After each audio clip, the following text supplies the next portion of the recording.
Mighty Joe Young was your first feature film, and you were hoping it would lead you on to bigger and better things. Yes, and we tried, Obie and I, Willis O'Brien, that is, he had a story about The Boy and the Bull, and which was later made by Eddie Nassour. Yes. And The Beast from Hollow Mountain the was Beast remade as terrible. Yeah, which was a disaster, by the way. But he had lots of other projects, which of course he struggled to get going. You had People of the Mist, Valley of the Mist, Valley of the Mist, and War of the Worlds. I wanted to do the War of the Worlds, H.G. Wells, and have it in England as in the Victorian period. With the tripods really as tripods. Yes. The Martian war machines. The way H.G. Wells described it. Yeah, right. Can we go on to meeting really an extraordinary, a crossroads of your life, really. You were offered to make by Mutual Films, I think it was originally called Monster from the Sea. It was, yes. And tell us a little about that, which became The Beast in 20,000 Fathoms. Yes, it later was described. It was sold to Warner Brothers outright, and I think the producers regretted that, but they didn't get a percentage. But it was a big hit for Warner Brothers. All the Warner Brothers did is change the music and put a few new scenes in the and tint picture. A little bit of it. Didn't they do a tint on that film? Or was that some of it was tinted in the early releases, yes. Mm. They tinted the undersea shots green, and the fire scenes, yes.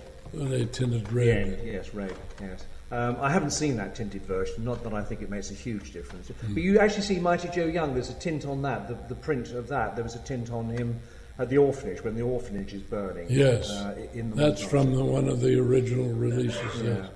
Yes. Let's talk about Beast, because it's a very important film. It's probably the most important film that not the most important film that you ever made, but it led to so many different things, didn't it?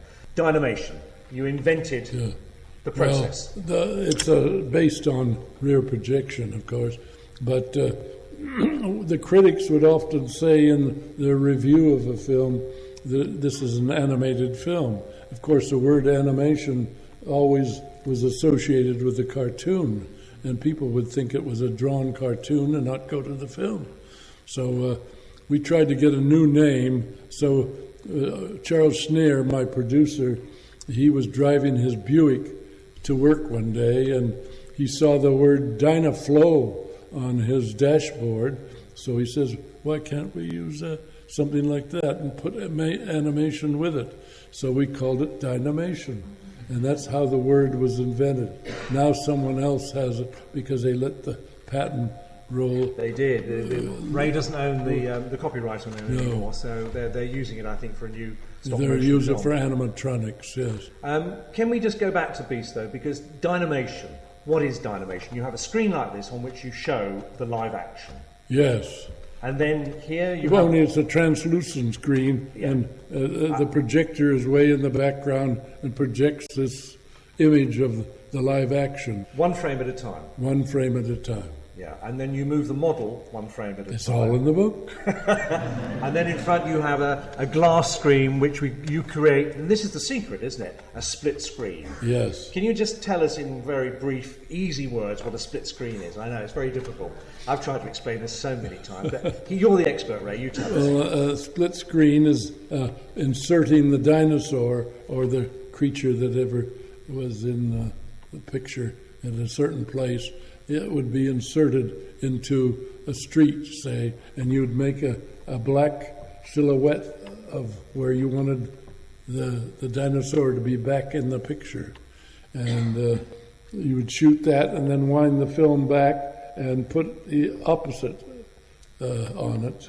And it's all explained in the book, by the way. You leave the bottom glass clear, and then you mat out with black paint the top part. Yes. So you literally split the screen, which inserts the creature. And you have to put it together.